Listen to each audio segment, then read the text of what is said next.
અમારી સાથે આ અભ્યાસમાં સામેલ થાઓ છો તે બદલ અમે આપના આભારી છીએ.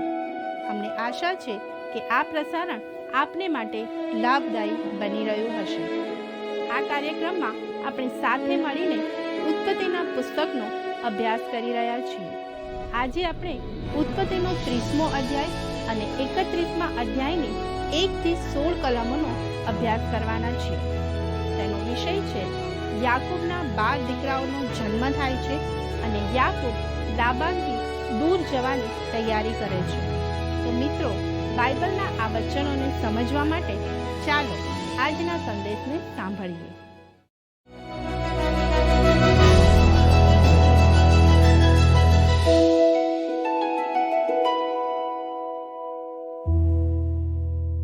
નમસ્કાર મિત્રો, ઉત્પત્તિના પુસ્તકનો અભ્યાસ કરતાં કરતાં આજે આપણે અધ્યાય 30માં આવી ગયા છીએ.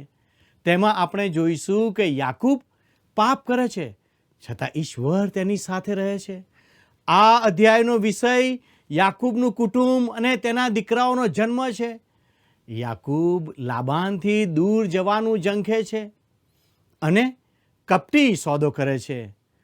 ઉત્પત્તિ 30 અને 1 વાંચીએ. અને રાહેલે જોયું કે હું યાકૂબના પેટના છોકરા જણતી નથી. ત્યારે રાહેલે પોતાની બહેન પર અદેખાઈ રાખીને યાકૂબને કહ્યું, મને છોકરા આપ, નહીં તો હું મરું. મિત્રો, તે સમયમાં જો સ્ત્રીને બાળક ના હોય તો તે તેને માટે અપમાનજનક હતું. સ્ત્રી જેટલા વધુ બાળકોને જન્મ આપે તેટલું તેનું સ્થાન સારું થતું હતું. મિત્રો, આજના સમયમાં આપણા સમાજમાં પણ એટલું જ સાચું છે. મિત્રો, બીજી અને ત્રીજી કલમ જણાવે છે, અને યાકૂબે રાહેલ પર ગુસ્સે થઈને કહ્યું કે દેવ જેણે તારાથી પેટનું ફળ પાછું રાખ્યું છે તેને ઠેકાણે શું હું છું?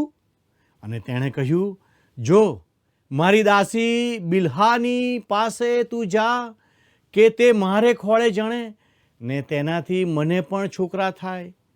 મિત્રો, અહીં આપણે જોઈએ છીએ કે યાકૂબ અને રાહેલ તે સમયની પ્રણાલિકા તરફ પાછા ફર્યા. યાદ કરો કે ઇબ્રાહીમ અને સારાએ પણ આવું કર્યું હતું. ઈશ્વરે ત્યારે તેને માન્ય કર્યું ન હતું અને અહીં પણ માન્ય કરવાના નથી. બાઇબલ આપણને સચોટ વૃત્તાંત જણાવે છે, પણ તેનો અર્થ એ નથી કે ઈશ્વરે જે પણ થયું તેને માન્ય ગણ્યું. ખરેખર તો ઈશ્વર તેને માન્ય ના જ કરે. જે ખટરાગ ઇબ્રાહીમના કુટુંબમાં હતો તે ઈસાકના કુટુંબમાં જોવા મળે છે અને હવે તે યાકૂબના કુટુંબમાં પણ જોવા મળે છે. આ તો કોઈ સોદો પાર પાડવા કરતાં પણ મોટી મુશ્કેલી હતી. મિત્રો, વચનમાં જોવા મળે છે કે બિલ્હા જે રાહેલની દાસી છે તેને 2 દીકરા થાય છે. જિલ્પા જે લેહાની દાસી છે તેને પણ 2 દીકરા થાય છે અને લેહા પણ બીજા 2 દીકરાઓને જન્મ આપે છે.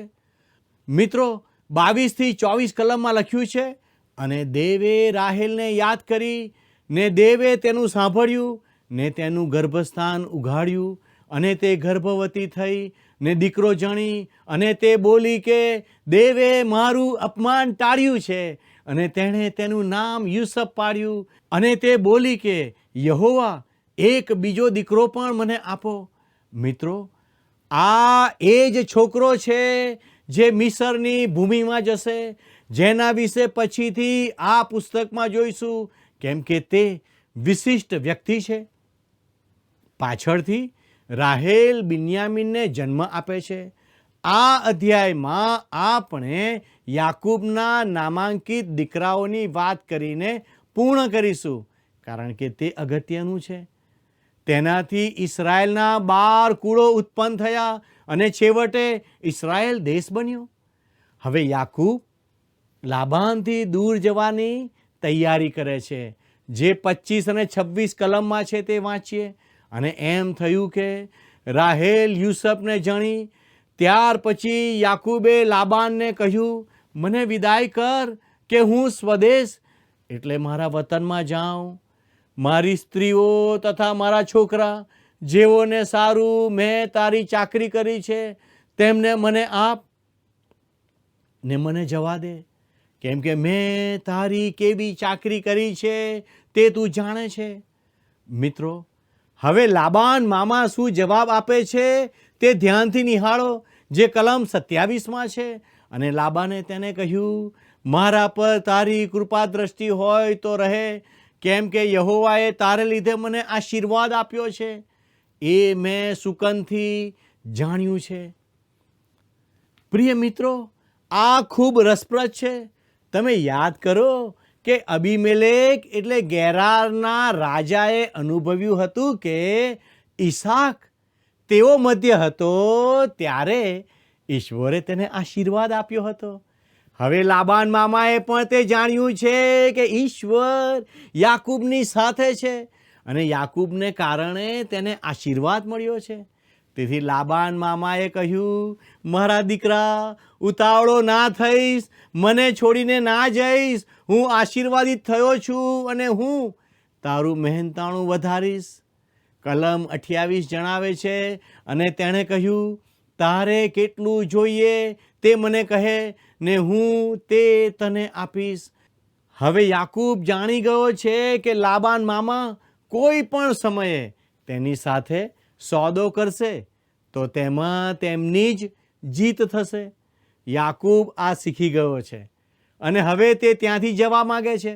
ઉત્પત્તિ 30, 29 અને 30માં લખ્યું છે, અને તેણે તેને કહ્યું, મેં તારી કેવી ચાકરી કરી છે ને તારા ઢોર મારી પાસે કેવા થયા છે એ તું જાણે છે, કેમ કે મારા આવ્યા અગાઉ તારું જે હતું તે થોડું હતું અને હવે તે બહુ વધ્યું છે, અને જ્યાં મેં પગલું ભર્યું છે ત્યાં યહોવાએ તને આશીર્વાદ આપ્યો છે.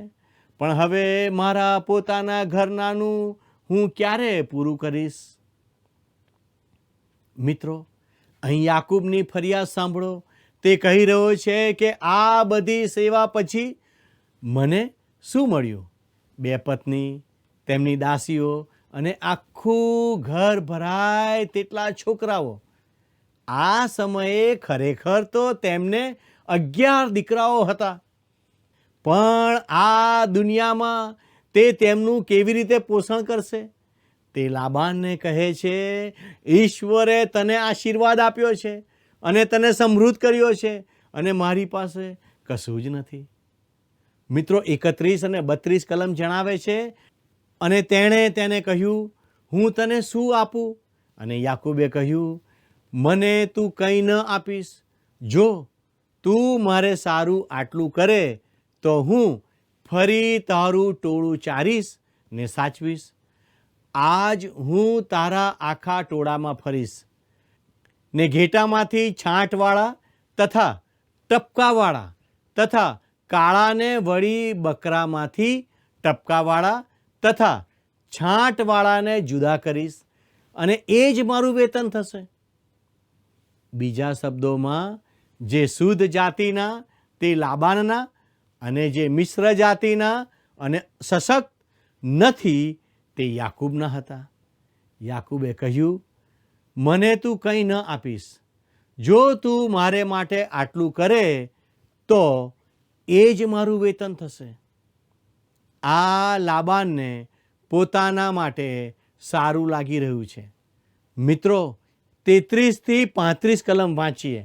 અને મારું વેતન જે તારી આગળ છે તે વિશે તું આવશે ત્યારે આગળ જતા મારું ન્યાયપણું મારા પક્ષમાં તને ઉત્તર આપશે. બકરામાં જે છાંટવાળા કે ટપકાવાળા નથી ને ઘેટામાં પણ જે કાળા નથી, એવા જો મારી પાસે હોય તો તેઓ સર્વ ચોરીના ગણાય. અને લાબાને કહ્યું, જો તારી વાત પ્રમાણે થાય તેમાં હું રાજી છું. અને તે દાડે પટાદાર તથા ટપકાવાળા બકરા ને સર્વ છાંટવાળી તથા ટપકાવાળી બકરી, એટલે હરેક જેમાં કંઈ સફેદી હતી તેઓને, ને ઘેટામાંના પણ જે કાળા તેઓને જુદા કરીને લાબાને તેઓને પોતાના દીકરાઓના હાથમાં સોંપ્યા. અહીં યાકૂબ રસપ્રદ સોદો કરે છે. યાકૂબ મિશ્ર જાતિ લે છે, જેથી શુદ્ધ જાતિ જ ઉત્પન્ન થાય. તે લાબાનના થશે અને બાકીના યાકૂબના થશે. હવે 36 થી 39 કલમ વાંચીએ. અને તેણે પોતાની ને યાકૂબની વચમાં 3 દાડાની મજલ જેટલું અંતર રાખ્યું. અને યાકૂબે લાબાનના બાકી રહેલા ટોળા ચાર્યા. અને યાકૂબે લીમડાની ને બદામડી તથા આર્મોન ઝાડની લીલી ડાળીઓ લીધી ને તેની છાલ છોલી તેઓમાં ધોળા પટ્ટા પાડ્યા ને તેઓમાં જે ધોળું તે દેખાયું. અને જે ડાળીઓ તેણે છોલી હતી તે ઢોર પીવા આવતા ત્યાં હવાડાઓમાં તથા નીકોમાં તેણે તેઓની આગળ ઊભી કરી. અને પીતી વખતે તેઓ સવાણે આવતા હતા. અને ખોસેલી ડાળીઓ આગળ ઢોરો ગાભણા થતા હતા ને તેઓને પટ્ટાદાર, છાંટવાળા તથા ટપકાવાળા બચ્ચા થયા. મિત્રો, આ વિશે ઘણા ખુલાસા આપવામાં આવે છે.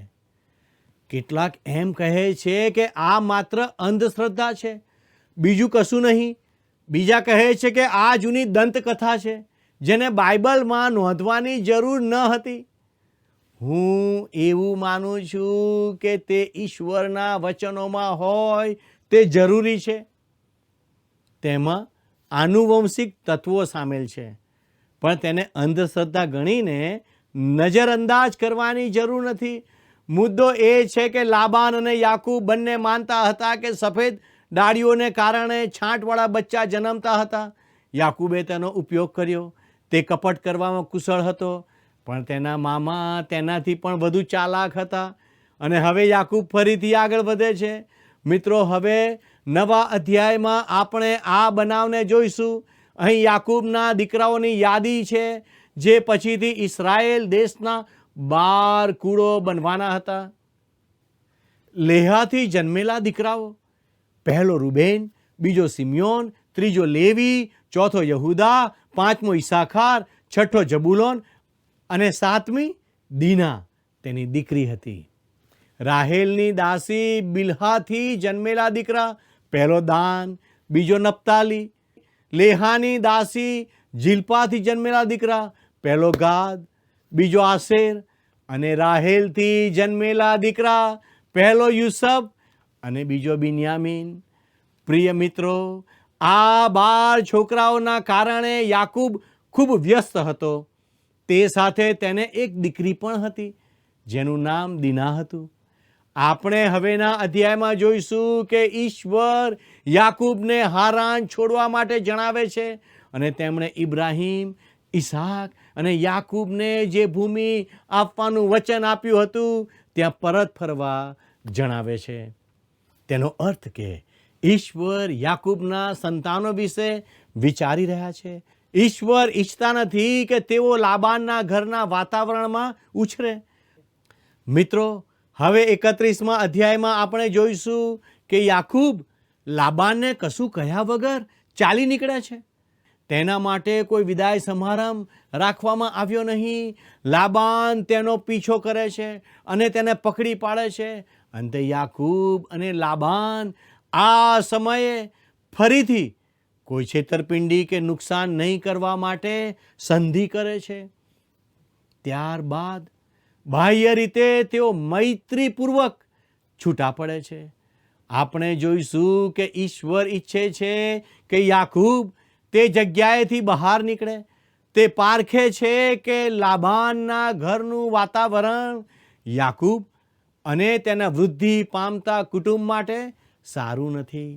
તેના છોકરાઓ ઇસ્રાયેલના 12 કુળોના મુખ્ય માણસો બનવાના છે અને ઈશ્વર આતુર છે કે તેઓ તે વાતાવરણમાંથી બહાર નીકળે અને ઇબ્રાહીમના દેશમાં જે માટે તેમણે ઇબ્રાહીમને વચન આપ્યું હતું તેમાં જાય. પ્રિય મિત્રો, ઈશ્વરે તેમનું વચન આપણી જરૂરિયાતોને સંતોષવા માટે આપ્યું છે. તેમાં એક એવો માણસ જે જુદા જુદા પાપોમાં પડેલો છે, પણ ઈશ્વર તે માણસને છોડી દેવા માંગતા નથી. આપણને તેમાંથી હિંમત મળે છે. આપણે જ્યાં સુધી ઈશ્વરની પાસે પાછા ફરતા નથી ત્યાં સુધી તે આપણને છોડી દેતા નથી. તે હંમેશા આપણો સ્વીકાર કરે છે. જો તે યાકૂબ જેવાને કે મારા જેવાને સ્વીકારી લેતા હોય તો મારા દર્શક મિત્રો તે તમને પણ સ્વીકારી લેશે. તમે યાદ કરો કે યાકૂબે લાબાન મામા સાથે આકરી કસોટીમાં 22 વર્ષ વિતાવ્યા હતા. લાબાને ખરેખર તેને કઠોરતાનો આકરો અભ્યાસ કરાવ્યો હતો. બિચારા યાકૂબે બધા દબાણને કારણે પીછેહટ કરવી પડી છે. જો કે લાબાન સાથે પશુપાલન કરવાનો નવો સોદો કર્યા પછી તેને લાબાન કરતાં વધારે લાભ મળી રહ્યો છે. પણ લાબાન મામાને અને તેના દીકરાઓને આ ગમતું નથી. તો મિત્રો, આવો ઉત્પત્તિનું પુસ્તક તેનો 31મો અધ્યાય તેની 1લી અને 2જી કલમ વાંચીએ. અને તેણે લાબાનના દીકરાઓની આ વાત સાંભળી કે જે આપણા બાપનું તે બધું યાકૂબે લઈ લીધું છે અને આપણા બાપનું જે હતું તેથી તેણે આ સર્વ સંપત્તિ મેળવી છે.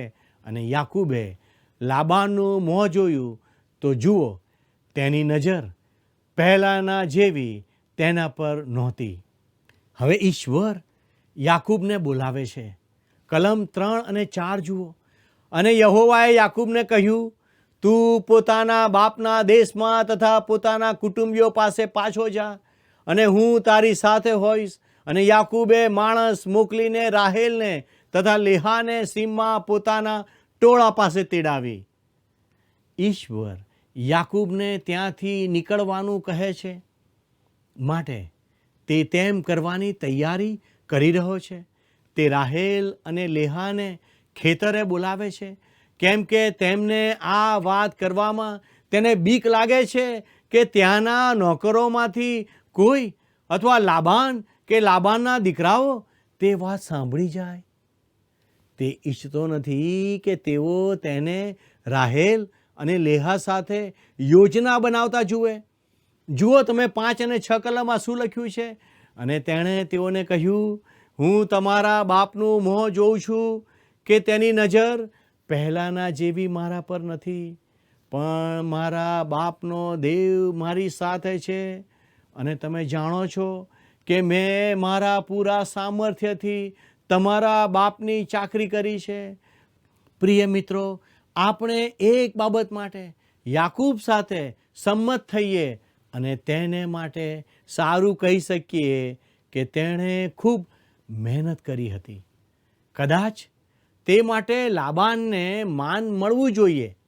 હું માનું છું કે કોઈએ પણ લાબાન માટે કામ કર્યું હોત તો તેણે તે પૈસા બરાબર વસૂલ્યા હોત.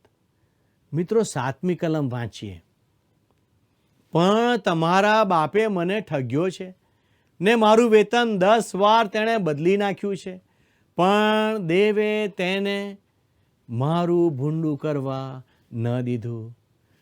મિત્રો, તમે નોંધ કરો કે પાછલા 20 વર્ષમાં લાબાને 10 વાર તેનું મહેનતાણું બદલ્યું હતું. બિચારો યાકૂબ પણ જ્યારે તે મૂંઝવણમાં મુકાયો અને હતાશ થઈ ગયો કે હવે ક્યાં જવું, ત્યારે ઈશ્વરે હસ્તક્ષેપ કર્યો. 8 અને 9 કલમ જણાવે છે, જ્યારે તે આમ કહે છે કે છાંટવાળા ઢોર તારું વેતન થશે, ત્યારે સર્વ જાનવરોને છાંટવાળા બચ્ચા થયા. અને તે કહે છે કે પટ્ટાદાર તારું વેતન થશે, ત્યારે સર્વ જાનવરોને પટ્ટાદાર બચ્ચા થયા. એ રીતે દેવે તમારા બાપની સંપત્તિ ખૂંચવી લઈને મને આપી છે. અહીં યાકૂબ રાહેલ અને લેહા સામે ખુલાસો કરે છે કે ઈશ્વરે તેમને આશીર્વાદિત કર્યા છે અને તેથી લાબાન અને તેના દીકરાઓ તેમની ઈર્ષા કરે છે અને તેમને ધિક્કારે છે. હવે યાકૂબ શા માટે જવા માગે છે તેનું સાચું કારણ જણાવે છે, જે 11 ને 12 કલમમાં છે. અને દેવના દૂતે મને સ્વપ્નમાં કહ્યું, યાકૂબ. અને મેં કહ્યું, હું આ રહ્યો. અને તેણે કહ્યું, તારી આંખો ઊંચી કરીને જો, ટોળા પર જે બકરા ચડે છે તેઓ સર્વ પટ્ટાદાર તથા છાંટવાળા તથા કાબરચિત્રા છે, કેમ કે લાબાન જે તને કરે છે તે સર્વ મેં જોયું છે. મિત્રો, હું શાસ્ત્રના આ ફકરા માટે રાહ જોઈ રહ્યો હતો, કારણ કે ઈશ્વરે કહ્યું, મેં કર્યું છે. આપણે કુદરતી ખુલાસા માટે રાહ જોતા નથી. જો કે મને ખાતરી છે કે ઈશ્વરે તેમાંથી જ કોઈનો ઉપયોગ કર્યો હશે. ઈશ્વરે કહ્યું, કેમ કે લાબાન જે તને કરે છે તે સર્વ મેં જોયું છે અને મેં તને આશીર્વાદ આપ્યો. 13મી કલમ કહે છે, જ્યાં તે સ્તંભને અભિષિક્ત કર્યો હતો ને જ્યાં તે માનતા લીધી હતી, તે બેથેલનો દેવ હું છું. હવે તું ઉઠ ને આ દેશમાંથી નીકળ ને તારા જન્મ દેશમાં પાછો જા. મિત્રો, ઈશ્વર કહે છે, હું બેથેલનો દેવ છું. આ છોકરો જ્યારે ઘરેથી દૂર નાસી રહ્યો હતો ત્યારે પહેલી રાત તેણે બેથેલમાં વિતાવી હતી. ઈશ્વર તે પાછલા સમયમાં જાય છે. હવે તું ઉઠ ને આ દેશમાંથી નીકળ ને તારા જન્મ દેશમાં પાછો જા. ઈશ્વર કહે છે કે હારાન છોડી દે, કારણ કે આ સમયે તારા 11 દીકરાઓ જે મોટા થઈ રહ્યા છે તેઓએ જે ન શીખવું જોઈએ તેવી કેટલીક બાબતો શીખવાની શરૂઆત કરી છે. ઈશ્વર ઈચ્છે છે કે જેમ તે ઇબ્રાહીમને પ્રતિમાઓના ઘરમાંથી બહાર લઈ આવ્યા, તેમ તે યાકૂબ અને તેના દીકરાઓને પ્રતિમાઓના સ્થળેથી બહાર લઈ આવે. મિત્રો, 14 અને 15 કલમમાં લખ્યું છે, અને રાહેલ તથા લેઆ તેને ઉત્તર આપીને બોલી, શું અમારા બાપના ઘરમાં અમારે માટે કંઈ હિસ્સો કે વારસો છે? શું અમે તેમની આગળ પરદેશી સરખી નથી ગણાતી? કેમ કે તેણે અમને વેચી દીધી છે ને અમારા પૈસા પણ તમામ ખાઈ ગયો છે. અહીં તેઓ સાચે જ તેમના બાપની દીકરીઓ હોય તે રીતે કહી રહી છે કે તેઓને વારસામાં ભાગ મળવો જ જોઈએ અને લાબાને પ્રતિસ્પર્ધી બનવાથી દૂર રહેવું જોઈએ. પણ મિત્રો, લાબાન પર વિશ્વાસ ના મૂકી શકાય. આજે ઘણા લોકો પોતાના નાણાકીય વ્યવહારમાં આવું જ કરે છે અને બીજાના નાણાં માટે વિશ્વાસપાત્ર નથી. મને લાગે છે કે કોઈ પણ વ્યક્તિની આ સાચી કસોટી છે. 16મી કલમ જણાવે છે, કેમ કે દેવે અમારા બાપ પાસેથી જે સંપત્તિ લઈ લીધી છે તે સર્વ અમારી તથા અમારા છોકરાઓની છે. માટે હવે દેવે જે સર્વ તને કહ્યું છે તે કર. આ બંને સ્ત્રીઓ ખૂબ આદરપાત્ર છે.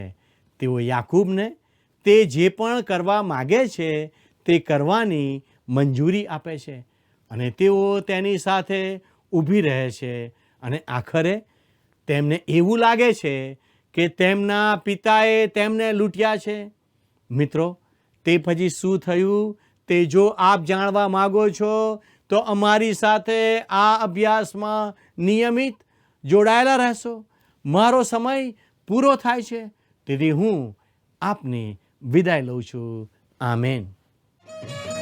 રાખો રાખો તમે પ્રીતિ, હે પ્રભુ ઈસુએ દીધી રીતિ. રાખો રાખો તમે પ્રીતિ, હે પ્રભુ ઈસુએ દીધી રીતિ. હે પ્રભુ ઈસુએ દીધી રીતિ.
મિત્રો, આજે આપણે શીખ્યા કે યાકૂબ અને લાબાન ફરીથી એકબીજાની સાથે છેતરપિંડી નહીં કરવાનું નક્કી કરે છે.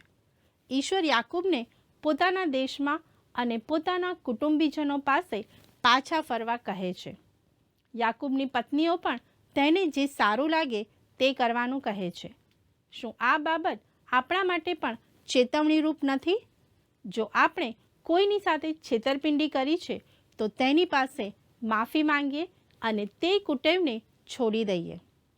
પતિ પત્ની તરીકે એકબીજાને સાચી સલાહ આપીએ. મિત્રો, આજનો પ્રશ્ન છે, રાહેલના પ્રથમ દીકરાનું નામ શું હતું? A. Dan, B. Yusuf, C. Naphtali, D. Asher. મિત્રો, ગત પ્રશ્નનો જવાબ છે સી. લાબાનને. મિત્રો, આજના કાર્યક્રમ સંબંધી આપના પ્રતિભાવો અને આજના પ્રશ્નનો જવાબ અમને જલ્દીથી મોકલી આપશો. આભાર. શું તમને આ કાર્યક્રમ ગમ્યો? અત્યારે જ અમને મિસ કોલ કરો.